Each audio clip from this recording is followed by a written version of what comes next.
to our youth ages 8 to 18. We have a youth center called the Henderson Sweetman Youth Center located in Shearwater, where families of military and non-military families can sign up and get involved in different programs. We offer lots of different things, including just open drop-in for youth to come in and hang out.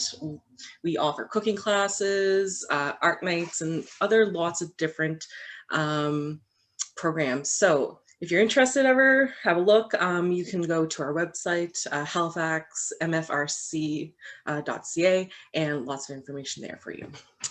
Alrighty, so let's get started. So you're probably wondering what's going to happen. So we're just going to do a quick review of what to kind of expect, and then we'll jump right into it.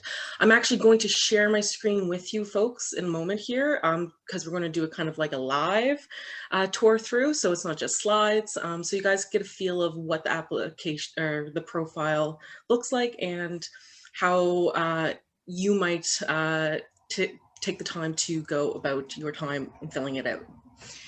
So, as I said, we're going to go through the website together, and we're going to fill in a profile. I've actually already filled in my profile, so we're going to go back and kind of have a gander at it, but it's very similar if you were to just sign up today versus actually logging in and just changing up your profile a little bit, because we do recognize things change. Maybe you graduate high school this year, you have your GPA, you want to put that in there to help towards finding scholarships.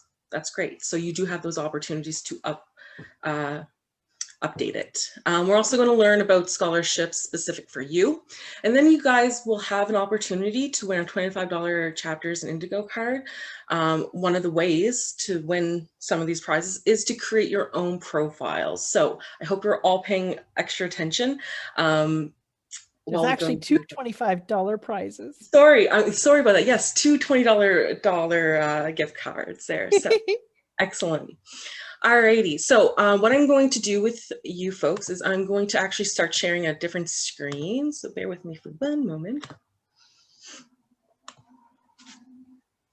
Alrighty, so on my screen right now, you folks should be seeing the Scholarships Canada main screen. So when you just type in scholarshipscanada.com, it should pop up. If you are like me, Brenda, and everybody else, I guess, using Google, you can just put in Scholarships Canada and it will bring it up right at the top. So regularly, you would go to the sign up to start your profile, but because I had already started my profile, as I said, I'm just going to go through with you what you would do if you were signing up. So it would generally look the same. So this is actually what shows up. So at the very top here, you can see that there is 5 different areas that you're going to fill in.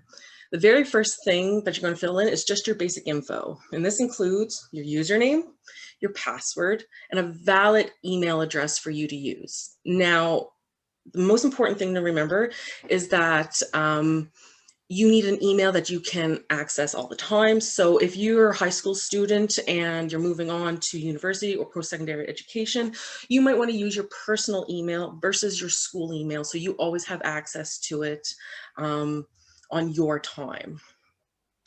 The one thing I do also point out here is the red asterisks. Those are required fields that need to be filled in. Anything else is just extra, but the more information you put in, the better results you might get. It's also very important too to remember to save and continue as you go.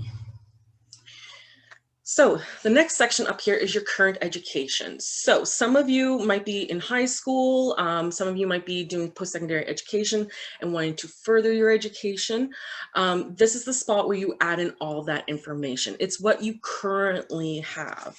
So if you are a high school student and you haven't graduated just yet, you can actually indicate when your graduation is.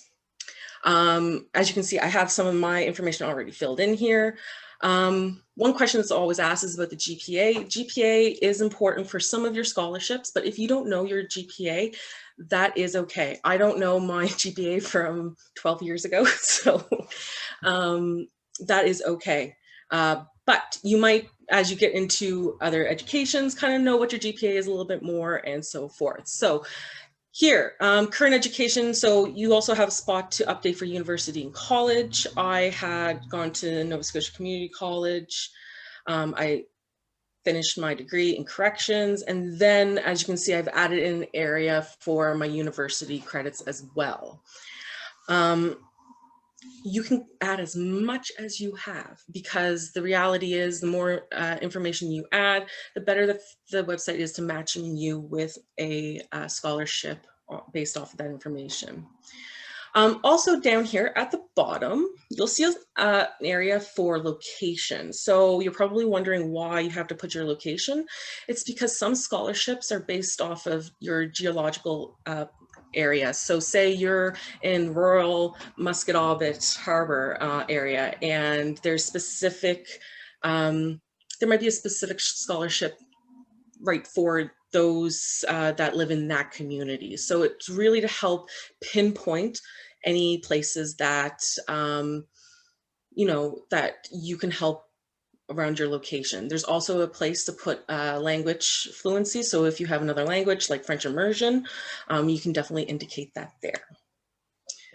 All right, so moving on, we're going to go up to the educational interests. So this is more of kind of getting more information about you and what your interest is in school. Now, if you're joining us today and you have no idea really what direction you're going into, that is okay. As you guys saw before, I was going to be a correctional officer, and I definitely am not a correctional officer now. So that is okay if you're not quite sure, but you have a general idea. Some people know exactly what they want to do coming right out of high school.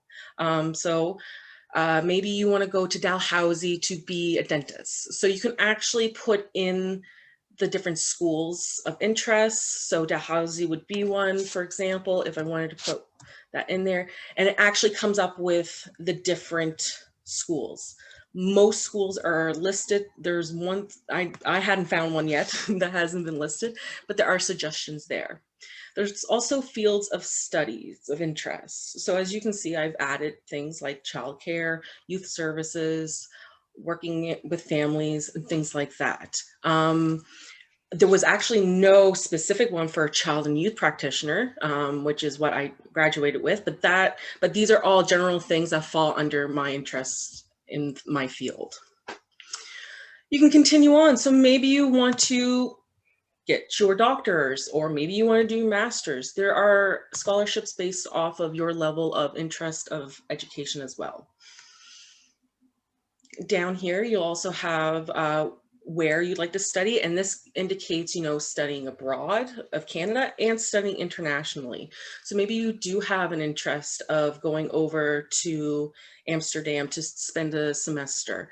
There could be scholarships based off of, you know, your school that you're applying to. I have another school down in Bermuda. You have those options. There are scholarships just based off of those different things that you're looking for. And if you're not quite sure, that's okay. You can always go back and re-edit these to indicate what you're kind of looking for.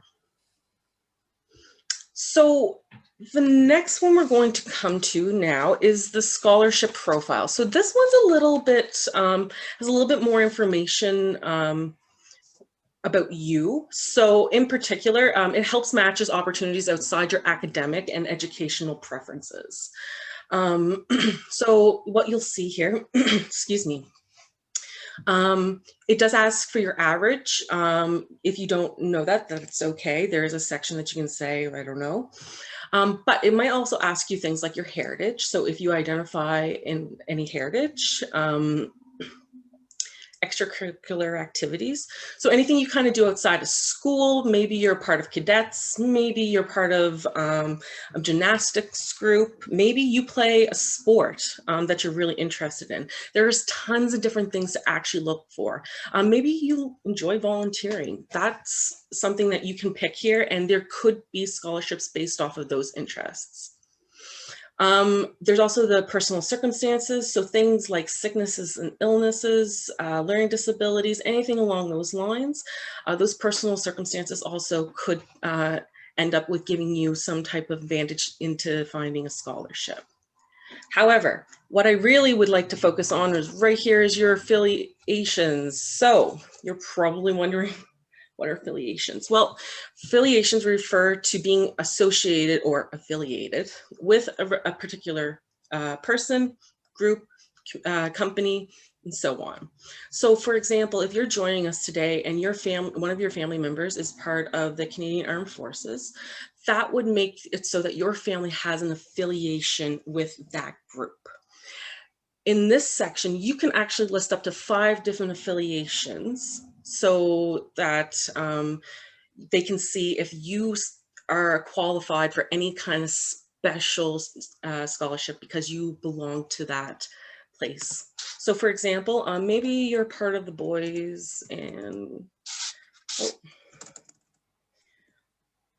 Girls Clubs of Canada. You can add that too, and that will also sift through to see if there is any scholarships based off of that affiliation. So as I said before, there are 5 ones that you can choose from. Not everything does show up, so you might have to get kind of creative. It might take a bit of time, but it does give you suggestions as you type in, and we'll let you know if those are available. Hannah, before you move on from the extracurricular activities, someone did ask a question. Yes. When putting in extracurricular activities, can they be past activities? For example, being part of the Girl Guides in the past? Yes. So so from what I've realized through this, so yes, you can be past in certain activities. For example, weightlifting. I was a part of a weightlifting academy back like 5 years ago, but I still, like, when I put it in there, there was something about not specifically weightlifting, but something about fitness and things along that line. And I would assume that because of those things. So yes, you can. It would just do some searching around. Excellent question.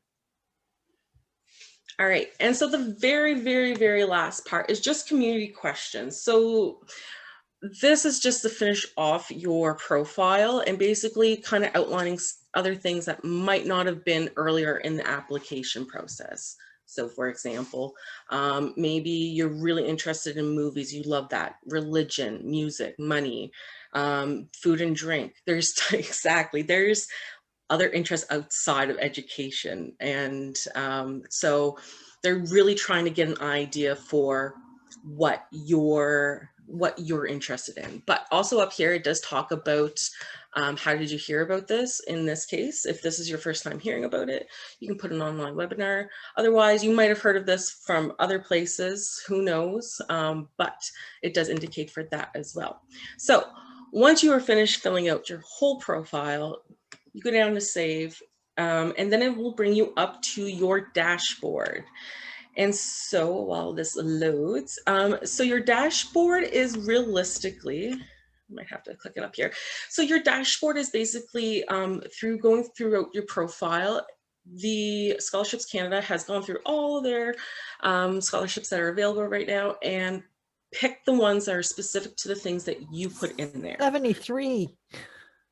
Yeah, so from just the things I had put in, I had 73 matches to whatever whatever I had put in. Maybe if I had put in more information or maybe thought about information afterwards, I can go back, put that in, and it could calculate even more.